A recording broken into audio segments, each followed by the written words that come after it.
MTV news Kannada ವಾಹಿನಿಗೆ ಸ್ವಾಗತ. ಯಾದಗಿರಿ ನಗರದ ಡಿಗ್ರಿ ಕಾಲೇಜಿನಿಂದ ಕನಕ ಸರ್ಕಲ್ಗೆ ಸಂಪರ್ಕ ಕಲ್ಪಿಸುವ ಪ್ರಮುಖ ರಸ್ತೆಯಲ್ಲಿ ನಡೀತಾ ಇರುವ ಡಿವೈಡರ್ ನಿರ್ಮಾಣ ಕಾಮಗಾರಿ ಇದೀಗ ಭಾರೀ ಚರ್ಚೆಗೆ ಗ್ರಾಸವಾಗಿದೆ. ರೂರಲ್ ಪೊಲೀಸ್ ಠಾಣಾ ಸಮೀಪದ ಬಾಲಾಜಿ ಕಲ್ಯಾಣ ಮಂಟಪದ ಮುಂಭಾಗದಲ್ಲಿ ಡಿವೈಡರ್ ಹಾಕ್ತಾ ಇರುವುದರಿಂದ ರಸ್ತೆ ಸಂಚಾರ ಸಂಪೂರ್ಣವಾಗಿ ಗೊಂದಲಕ್ಕೆ ಸಿಲುಕಿದೆ. ಈ ಮಾರ್ಗದಲ್ಲಿ ಕಾರುಗಳಷ್ಟೇ ಅಲ್ಲದೆ ಬಸ್, ಲಾರಿ ಸೇರಿ ಪೊಲೀಸ್ ಇಲಾಖೆಯ ಅಧಿಕೃತ ವಾಹನಗಳು ಕೂಡ ಸಂಚರಿಸುತ್ತೆ. ಆದರೆ ಪ್ರಸ್ತುತ ನಿರ್ಮಾಣವಾಗುತ್ತಿರುವ ಡಿವೈಡರ್ನ ವಿನ್ಯಾಸವನ್ನ ನೋಡಿದರೆ ಭಾರಿ ವಾಹನಗಳು ಹೇಗೆ ಸಂಚರಿಸಬೇಕು ಎಂಬ ಪ್ರಶ್ನೆ ಸಾರ್ವಜನಿಕರಲ್ಲಿ ಮೂಡಿದೆ. ತುರ್ತು ಸಂದರ್ಭದಲ್ಲಿ ಪೊಲೀಸ್ ವಾಹನಗಳು ಅಥವಾ ಆಂಬ್ಯುಲೆನ್ಸ್ಗಳು ಈ ರಸ್ತೆಯಲ್ಲಿ ಸಾಗುವುದು ಸಾಧ್ಯವೇ ಎಂಬ ಆತಂಕವೂ ಕೂಡ ವ್ಯಕ್ತವಾಗಿದೆ. ಸ್ಥಳೀಯ ನಾಗರಿಕರು ಈ ಯೋಜನೆ ರೂಪಿಸಿದ ಇಂಜಿನಿಯರ್ಗಳಿಗೆ ಸಂಚಾರದ ವಾಸ್ತವ ಪರಿಸ್ಥಿತಿಯ ಅರಿವಿದೆಯಾ ಎಂದು ಪ್ರಶ್ನೆ ಮಾಡ್ತಾ ಇದ್ದಾರೆ.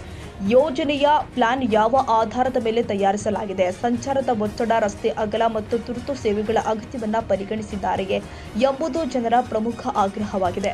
ಡಿವೈಡರ್ ಕಾಮಗಾರಿ ಆರಂಭಿಸುವ ಮುನ್ನ ಸ್ಥಳ ಪರಿಶೀಲನೆ, ಸಂಚಾರ ತಜ್ಞರ ಸಲಹೆ ಹಾಗೂ ಸಾರ್ವಜನಿಕರ ಅಭಿಪ್ರಾಯ ಪಡೆಯಬೇಕಾಗಿತ್ತು ಎಂಬ ಅಭಿಪ್ರಾಯ ಕೂಡ ಕೇಳಿಬರ್ತಾ ಇದೆ. ಜಿಲ್ಲಾಡಳಿತ ಮತ್ತು ಸಂಬಂಧಪಟ್ಟ ಇಂಜಿನಿಯರ್ಗಳು ತಕ್ಷಣವೇ ಗಮನ ಹರಿಸಿ ಈ ಕಾಮಗಾರಿಯನ್ನ ಪುನರ್ ಪರಿಶೀಲನೆ ಮಾಡಿ ಸಂಚಾರಕ್ಕೆ ಅನುಕೂಲವಾಗುವಂತೆ ತಿದ್ದುಪಡಿ ಮಾಡಬೇಕು ಅಂತ ನಾಗರಿಕರು ಒತ್ತಾಯಿಸಿದ್ದಾರೆ.